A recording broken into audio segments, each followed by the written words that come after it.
Magnet presenta. Hola y bienvenidos a otro video del curso Pensar la Historia. Yo soy Andrés Alba, historiador del equipo de Bully Magnets, y hoy vamos a hablar sobre la verdad histórica. En el video pasado aprendimos la importancia de las fuentes históricas, cómo se les cuestiona y trabaja con ellas, y sobre todo cómo nos ayudan a construir versiones de la historia al unir la información que tenemos con la interpretación de los historiadores e historiadoras. Descubrimos que existen diferentes versiones históricas porque dependen de las fuentes que están disponibles y la manera en que se les pregunta y extrae información, y que por ello no hay versiones únicas del pasado. Aún así, estoy seguro que han escuchado hablar de la verdad histórica. ¿Por qué se trata del principal conflicto que surge cuando hablamos del pasado? Seguro lo han visto pasar en redes sociales, en sus escuelas o incluso en sus países, y es la idea de cuál es la verdad histórica, es decir, cómo podemos saber lo que pasó realmente en el pasado. Y hay varias versiones, por supuesto, y esas versiones se están peleando todo el tiempo. Y entonces vivimos con el conflicto de saber si Porfirio Díaz fue en realidad un dictador o fue lo mejor que le pudo pasar a México. O si el Imperio Español nos trajo prosperidad y maravilla a América, o se trató solo de un imperio colonial más. Incluso hay quienes llegan tan lejos a negar momentos claves de la humanidad como el Holocausto. Todos estos conflictos siempre van bajo la idea de esta es la verdad. Todo el tiempo nos han mentido, como cuando se habla de que las historias nacionales oficiales nos han engañado desde el principio, y en realidad no es tan así como ha ocurrido. Porque recordemos que las distintas versiones ocurren al mismo tiempo y buscan mayor validad unas de otras. Hay algunas que pueden ser contradictorias y al mismo tiempo certeras, y otras que son completamente erróneas, incluso malintencionadas o manipuladoras. Entonces esto se vuelve un gran conflicto y motivo de más peleas y angustias. ¿Cómo podemos saber la verdad de la historia? Bueno, lo cierto es que la verdad no existe. Ya lo he dicho muchas veces, pero una única verdad no es posible encontrar a través de la historia, porque la manera que tenemos de conocer el pasado es fragmentaria y relativa. Entonces, ¿qué podemos hacer con esta información? Para acercarnos a algo parecido a la verdad histórica, o por lo menos una versión bastante certera del pasado, hay que distinguir entre dos elementos que, aunque están interrelacionados, no son exactamente lo mismo. Por un lado tenemos los datos históricos y por otro lado tenemos la interpretación histórica. Un dato histórico es una información certera que tenemos del pasado y que se consiguió al examinar o conocer a fondo una fuente histórica en particular o varias en su conjunto. Entonces, un dato histórico es saber que el 16 de septiembre de 1810, Miguel Hidalgo llamó al pueblo de Dolores a levantarse en armas contra el gobierno de la Nueva España. Eso es un dato, lo sabemos porque hay documentos, pruebas, crónicas y relatos que nos aseguran que eso ocurrió. Como dato, ahí está. Podemos tener calma y saber que eso sí ocurrió. Sin embargo, eso no significa que todos lo interpretemos de la misma manera. Porque aunque un dato pueda parecer sólido y absoluto, en realidad lo que nos diga cambiará de cómo lo interpretemos. Sigamos con el ejemplo de Miguel Hidalgo. Dependiendo quién escriba su historia, puede interpretar ese momento de levantamiento con distintos ojos. Si soy un historiador realista apegado a la corona española, como lo fue en su momento Lucas Alamán, seguro juzgaré este hecho como incordioso, peligroso, violento y terrible. O si por el contrario estoy a favor de una liberación de las colonias, veré este momento como heroico, único y admirable. Ambas interpretaciones parten del mismo dato. La diferencia es la forma en la que se mira. Y la historia, como ya vimos, no solo es acumular datos, sino darles interpretación. Pero no se asusten, esta interpretación tampoco puede venir de la nada, sino que hay una especie de simbiosis. Entre mejores sean los datos y mejor conectados estén por el argumento o explicación que dan los historiadores, más fácil podrá tomarse como una versión adecuada o confiable de dicho hecho. Por eso, para los historiadores e historiadoras, lo más importante es conseguir la mayor cantidad de datos, pues entre más haya, más lógica y sólida podrá ser su interpretación. Y miren que es bastante complicado porque, como veíamos anteriormente, no todos los documentos o pruebas son confiables, aunque se conviertan en hechos históricos. Les pongo un ejemplo. Alrededor del año 700 en Europa, la Iglesia Católica presentó un documento, un decreto que supuestamente estaba firmado por el emperador Constantino, que daba al Papa y al Vaticano la autoridad para regir sobre Roma y en realidad ser una figura política que estuviera por encima de los monarcas de la Europa occidental. Este documento dio forma a un hecho histórico, es decir, daba certeza que el emperador Constantino había decidido que el Vaticano estaría por encima de reyes y emperadores. Así que podíamos interpretar que el buen Constantino, por su cristiandad, había dado el visto bueno al Papa. Sin embargo, no todos estaban seguros de que eso hubiera sido así. Así que el humanista Lorenzo Valla, un estudioso del medievo, empezó a estudiar el mentado decreto y descubrió con sus observaciones que era un fraude. Lorenzo Valla conocía muy bien cómo se expresaba y se escribía en el tiempo de Constantino, y resulta que el documento que presentaba el Papa contenía un latín muy diferente, incluso expresiones que no se utilizaban en tiempos del emperador Constantino. Este análisis, que hoy podríamos decir que es filológico e histórico, demostró que ese documento era una falsificación y por lo tanto el hecho histórico una gran mentira. La interpretación de la historia cambió a partir de este momento. Es un pequeño ejemplo, pero también nos sirve para ilustrar que los hechos históricos tampoco son absolutos, no son verdades, sino que son propuestas de información que pueden más adelante ser rebatidas, contradecidas o cambiadas por completo.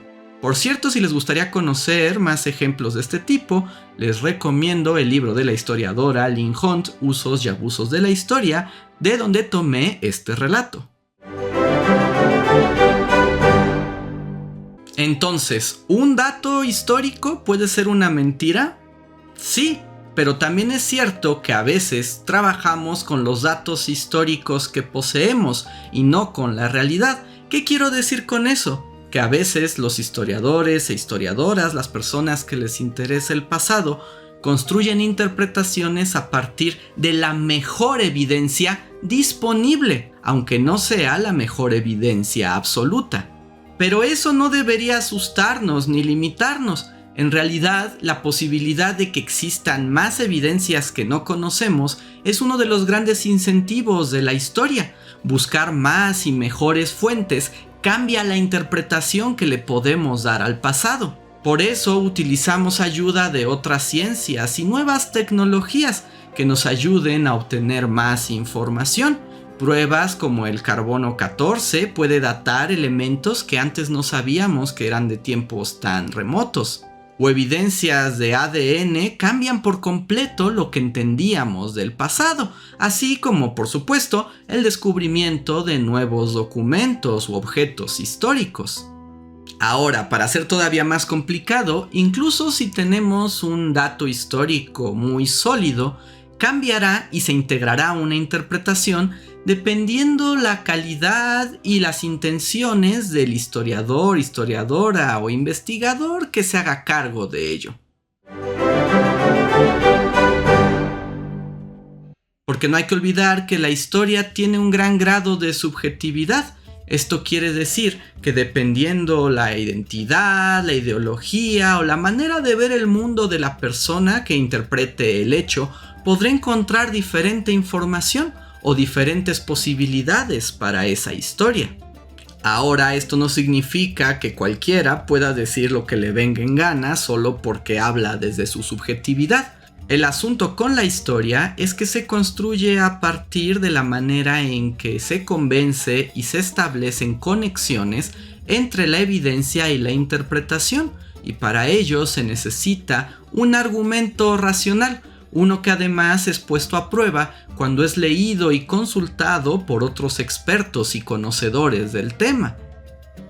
La manera en que se conectan los hechos históricos en una interpretación es lo que le dará solidez y necesita, por supuesto, que la persona que establece esa interpretación lo haga de manera honesta, es decir, que muestre abiertamente toda la evidencia que posee y explique con claridad cómo ha construido sus conexiones.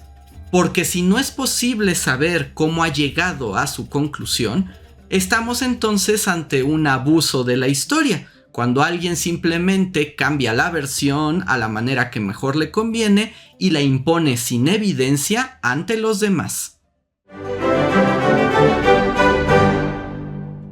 Por eso, las interpretaciones históricas son relatos bastante frágiles y en constante revisión. La necesidad de construir un relato adecuado requiere revisión y constancia en el tiempo. A veces una historia o una versión se mantiene como la más aceptada, pero la posibilidad de que aparezca nueva evidencia o nuevos datos históricos están abiertas a transformarla. Por lo mismo, no se puede llegar a una verdad absoluta e incontestable. De hecho, quienes tratan de promover este tipo de versiones, por lo general lo hacen para abusar de la historia en términos políticos, sociales o incluso culturales. Eso sí, no todas las versiones son igual de válidas, algunas son mejores que otras, tanto por el aspecto de su rigurosidad al momento de investigar, como la realidad de que existen interpretaciones históricas claramente malintencionadas, que buscan imponer la razón de un grupo sobre otro. Esto siempre ha sido así, y por eso es necesario que cuando hablamos de variedad de interpretaciones, no se trate solo de llevar la contra o de tratar de oprimir a alguien con una cierta versión, sino de lo contrario, liberar la posibilidad de que distintos grupos que históricamente han estado relegados del relato histórico, como las mujeres, las minorías o los distintos grupos etnográficos, recuperen la posibilidad de interpretar a su manera las vivencias del pasado. Hay que tener cuidado con aquellas versiones que solo buscan imponerse o distorsionar para favorecer a ciertos grupos en el poder. Es necesario entonces siempre estar revisando el por qué se dice una versión histórica, quién gana y quién pierde con ella, y sobre todo a partir de qué se dice, de qué fuentes primarias y secundarias, pero no solamente mostrarlas como si fueran absolutas. Recuerden, hay que criticarlas, hay que comentarlas y hay que ponerlas en comunidad.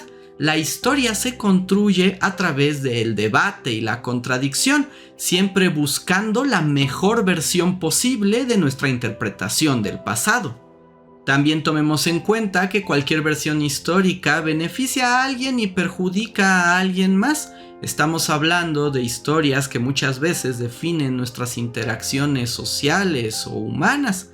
Entonces hay que estar seguros que siempre hay varias versiones de la misma historia, pero que ambas deben sustentarse en la investigación, la presentación de pruebas y la capacidad para construir argumentos que puedan pasar pruebas lógicas y de verificación por gente más experimentada.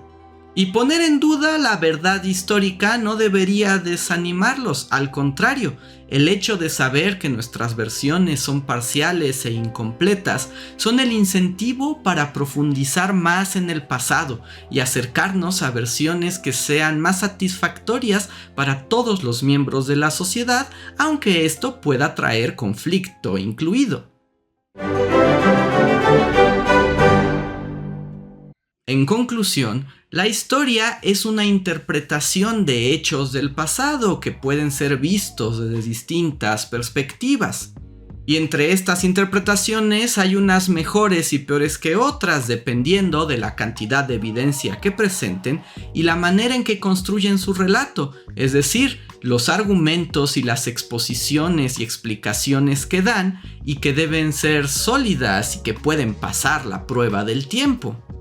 Tener esto en mente cuando vemos discursos sobre el pasado, ya sea en los noticieros o en las redes sociales, es la primera parte para pensar históricamente, estar seguros de que no hay una única verdad y que cualquier interpretación puede tener una intención muy honesta o incluso malintencionada. Lo que debemos procurar es que quien diga la interpretación, sea cual sea, pueda decir abiertamente cómo llegó a esa conclusión y también poder evaluar si lo ha hecho de una manera correcta o algo manipuladora. Y aunque pueda parecer algo sencillo, es una de las cosas que olvidamos al pensar en la historia. Entonces recuerden, la verdad histórica es una falacia, solo hay múltiples interpretaciones y en esto está la riqueza de explorar el pasado. Y a partir de esto hemos coleccionado distintas herramientas para construir un pensamiento histórico muy útil en la vida contemporánea. Si quieren llegar a la conclusión, pues los veo en el último episodio de este curso, Pensar la Historia. Yo soy Andrés Salva, miembro del equipo de Bully Magnets y nos vemos muy pronto.